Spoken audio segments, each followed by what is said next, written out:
Hapana, hakuna sababu ya vijana kutundika daruga kusomea uandishi wa habari. Na kama kuna mzazi mlezi, ningeshauri kwamba mpatie mtoto, kijana wako kitu ambacho anachokitaka. Uandishi wa habari hauwezi kufa kwa sababu ya mabadiliko ya teknolojia. Teknolojia tu ni dhana ya kufanikisha uandishi wa habari uendelee kuwepo. Kwa cha kwanza, naomba kabisa kwamba tusizime ndoto za watu za kutaka kuwa waandishi wa habari kwa sababu tu ya changamoto ambayo tasnia inapitia, kwa sababu pamoja ya kwamba kuna mabadiliko makubwa sana ya kiteknolojia, hakuna sehemu ambapo pamesema kwamba Watanzania au audience kwa ujumla wamesema hawataki habari, ila namna wanavyozipokea habari, wakati umeelewa, na aina ya habari zinabadilika. Kwa hiyo tukisema watu wasiende kusomea uandishi wa habari, inawezekana hao wanaoenda kusomea ndio watakuja kuiokoa tasnia kwa kufanya utafiti na kutafuta suluhu. Bado kuna fursa ambazo kwa pamoja tukiziangalia tunaweza tukatatua matatizo yetu, lakini tukawapatia hadhira kile kitu anachokitaka. Kwa hiyo kama zilivyo tasnia nyingine, hakuna sababu ya mtu kwanza kukata tamaa ya kwenda kusomea uandishi wa habari, kwa sababu inawezekana wewe ambao unaenda kusomea uandishi wa habari ndio utakuja kuwa mkombozi wa tasnia hii.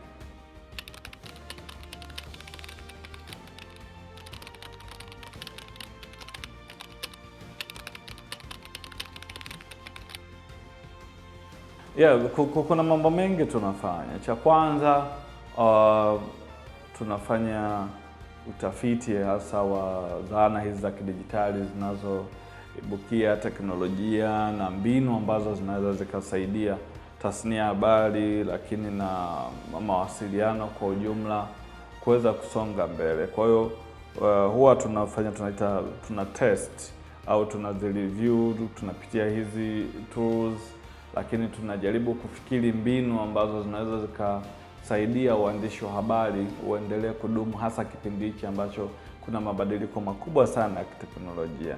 Kwa hiyo tukiwa tumeshapata yale majibu, huwa yanatusaidia sasa katika kutoa ushauri, lakini yanatusaidia katika kuandaa aina ya mafunzo yanayoweza kujibu kiu ya hali ya soko. Kwa hiyo kwenye mafunzo ambayo miongoni mwa mafunzo tunayotoa ni matumizi ya data kwenye uandishi wa habari, matumizi ya data kwenye mawasiliano.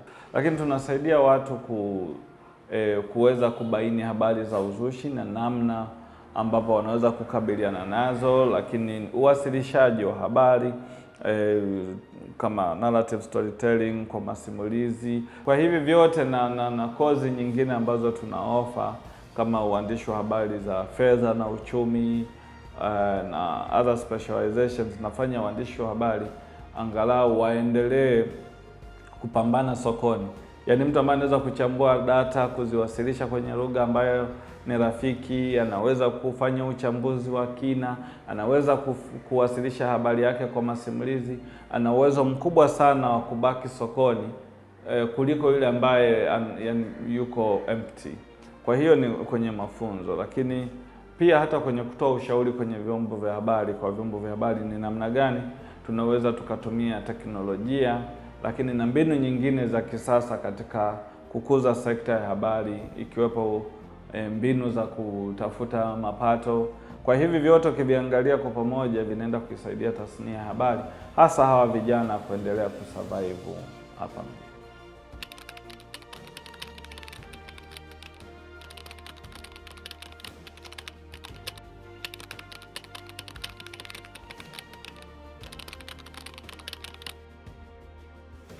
Hii ni aina ya maudhui ambayo sio rahisi kuyapata hivi, yani kama breaking news ambazo kila mtu anajua. Sasa hata wananchi wanatusaidia kutupatia breaking news kwa sababu waandishi hawapatikani kila mahala. Kwa hiyo kupitia uandishi wa data unaweza kupata habari zilizojificha kutoka kwenye data ambazo hazipatikani sokoni, na mtu ukawa pia competitive.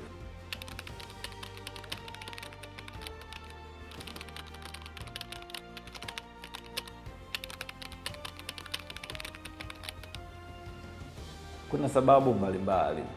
Kwanza, kuna dhana kwamba uandishi wa habari za data ni mgumu sana. Kwa nini? Kwa sababu unahusisha hesabu na sio watu wengi. Misingi yetu ya hesabu, unajua watu walikuwa wakikosa hesabu wanachapwa au mfumo wa walimu. Kwa hiyo baadhi ya watu wakishasikia tu habari za data, waandishi wa habari wanapita kushoto.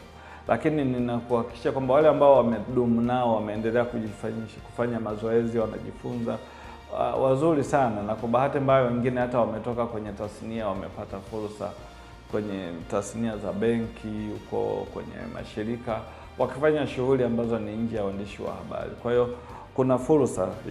Issue ya kwanza ni dhana. Ya pili, baadhi ya viongozi wa vyombo vya habari, kwa sababu hawana uelewa mkubwa wa umuhimu wa habari za data, hata mwandishi akitoka kwenye mafunzo akaenda kupeleka huo uandishi wa habari za data, jamaa amepeleka kule upuzi wako bwana, hebu hapa nenda karekodi video na nini, kwa sababu uandishi wa habari za data pia unachukua muda, akili, umenielewa, na hata rasilimali fedha, kwa sababu kuna wakati unatakiwa usafiri hadi uende kwenye yale maeneo. Kwa hiyo viongozi wakiona hii bwana, hii itatuchelewesha, sababu wengine wao wanaangalia idadi ya output tu bila kuangalia ile quality.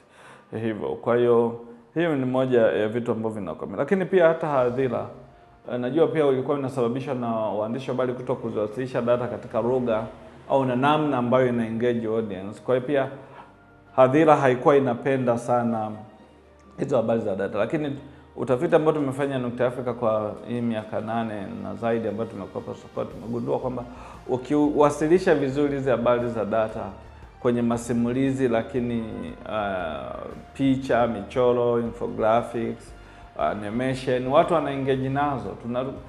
Tuna ushahidi ambazo habari ambazo ni za data pure, zimechambuliwa, lakini zina sauti ya sources, zimetazama na watu zaidi ya 50,000, zimetazama na watu wengi kuliko hata hizo habari za kawaida.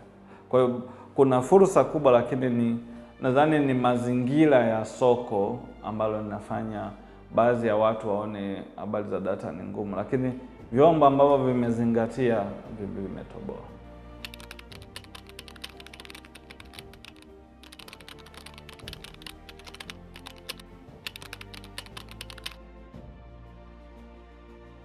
Mimi na kampuni kwa ujumla na wote tunaamini kwamba teknolojia ipo kwa ajili ya kuboresha maisha ya watu, ila kwa kuwa tulikuwa tumezoea kufanya mambo kwa namna fulani, teknolojia ikija ina challenge ile namna kwa kuiongezea ufanisi.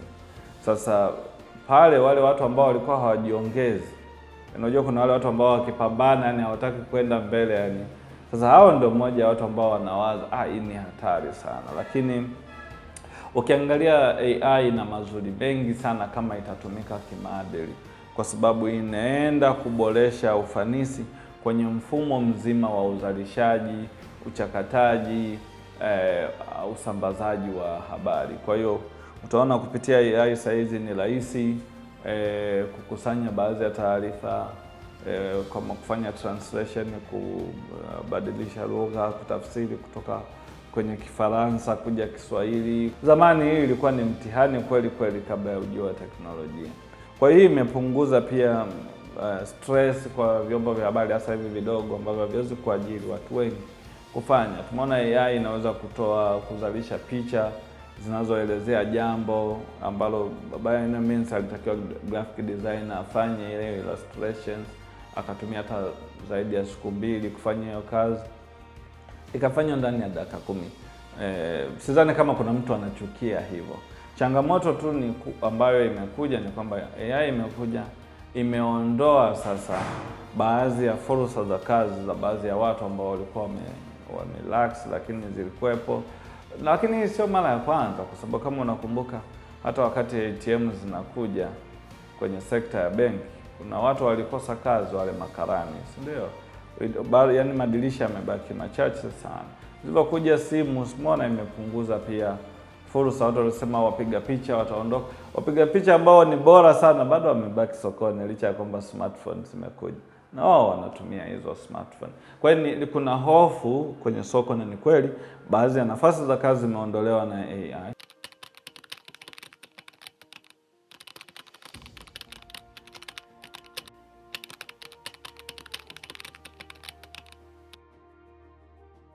kuna watu wanaitwa AI editors, wahariri wa AI, kwamba AI ikishakuwa imeanza kupitia maudhui, kuna mtu lazima binadamu, hasa kwenye vyombo vya habari ambavyo vinatumia human in the loop, yani uwepo wa binadamu katikati.